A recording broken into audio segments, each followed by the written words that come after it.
हमसे किसी ने पूछा कि सत्यनारायण जी की कथा क्यों आप कर रहे? तो भैया पहले हर मंगल काज में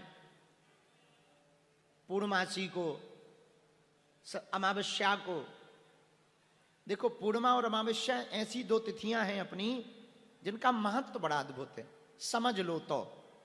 जैसे पूर्णिमा, ये पूर्णिमा क्या है? पूर्णिमा, पूर्ण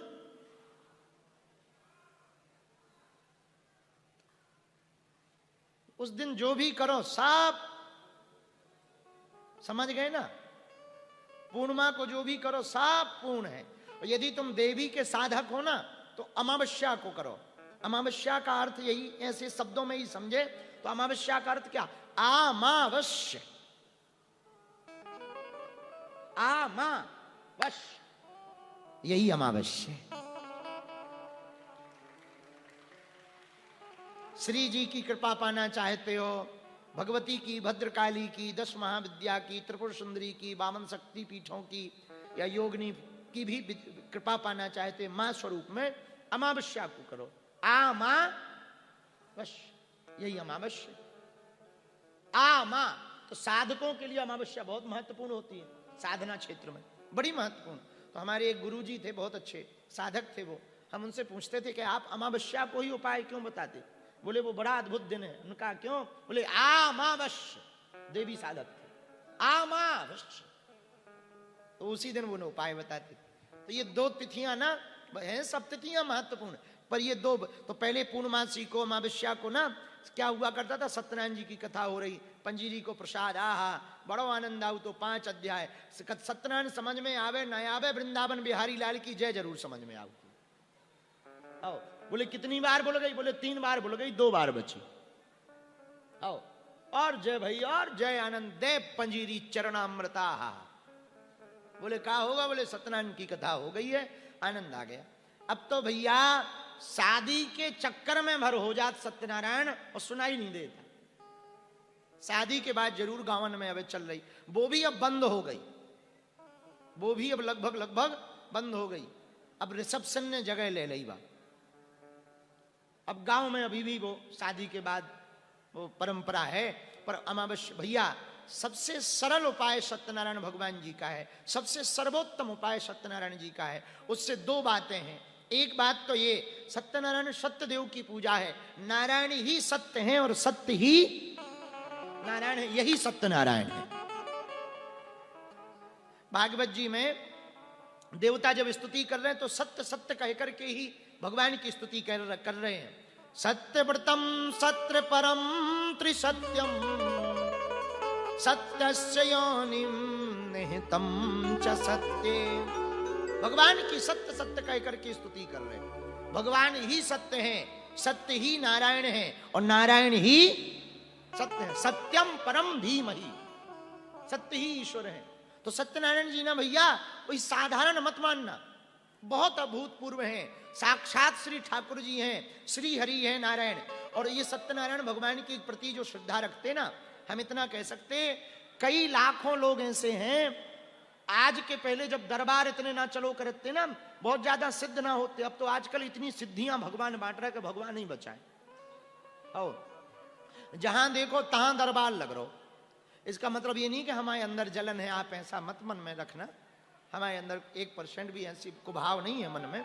हम ये बात इसलिए कह रहे हैं कि एक जन ने हमको एक दिन वीडियो दिखाए, कम से कम 60-70 जगह दरबार लग रहा, इतना।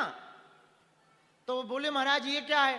हम कहा हम खुद टेंशन में है कि इतनी सिद्धि ऊपर से बांट को रहा, हमें खुद नहीं समझ में आया। हाँ, इतना देवता फ्री है कोई कि सबका सिद्धि मिल रही। भगवान की कृपा है, इनके कारण सनातन का काम कर रहे हैं, अच्छी बात है, हमें उससे कोई मन में क्षोभ भी नहीं है, होना ही चाहिए। पर एक बात हम कहना चाह रहे, पहले जब इतने दरबार न लगते ना, तो दरबार को पूरा काम सत्यनारायण जी ही करते। बोले बेटा के लिए सत्यनारायण सुन रहे, निरोगी जीवन के लिए सत्यनारायण जी सुन रहे, मकान बन जावे इसके लिए सत्यनारायण सुन रहे, इसके लिए सत्यनारायण व्रत कर रहे। बड़ी महिमा थी, अब प्रायः लुप्त होती जा रही। इसलिए भैया हमने सोची फिर से ये महिमा जग व्याप्त हो जावे, इसलिए बार बार सत्यनारायण जी की कथा सुना रहे। एक तो ये फायदा, दूसरा फायदा पूछो क्या है? जोर से पूछो, और जोर से पूछो। दूसरा फायदा यह है कि सत्यनारायण के बहाने आपको परिवार इकट्ठो बैठ सकत।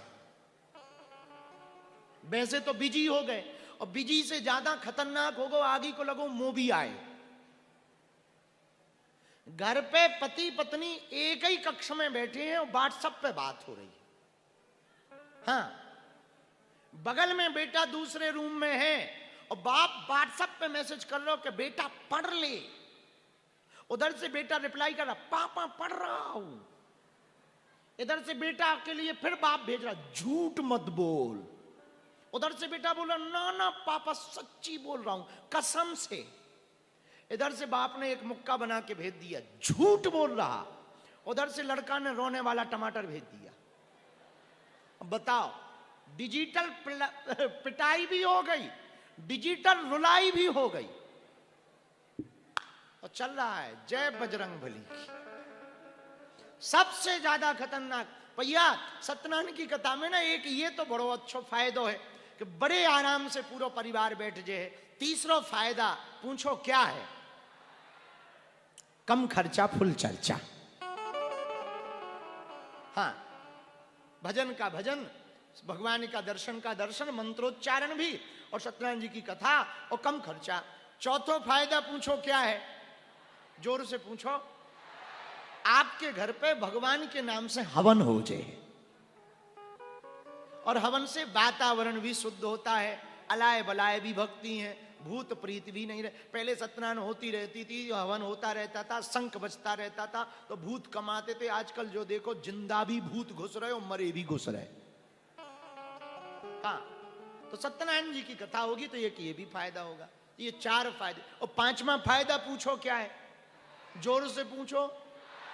सत्यनारायण जी की कथा सुनने के लिए फलाहार रहना पड़ता, व्रत, तो एक दिन का पूरा डिटॉक्सेशन हो जाता है।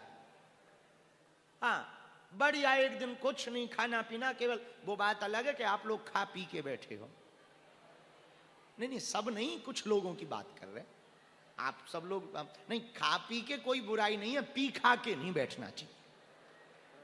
हाँ, दूसरे में कर तो फलाहार ले लेना चाहिए। फलाहार में कोई चरणामृत ले लिया, फलाहार ले लिया, चाय वाय पी ली, जय भगवान की जय हो, बाकी ठीक है। तो सत्यनारायण व्रत कथा में ये भी फायदा है, व्रत रहेंगे। और फिर सत्यनारायण की कथा सुने तो एक ना एक व्रत लेना चाहिए। सत्य बोलने का व्रत, सौम्यता का व्रत, सरलता का व्रत है, कुछ ना कुछ व्रत तो लेना ही चाहिए। तो इसलिए हमने सोचा कि सत्यनारायण जी की महिमा और जग व्याप्त होवे, तो आज की सत्यनारायण जी की कथा का पूजन आचार्य जी के माध्यम से हुआ।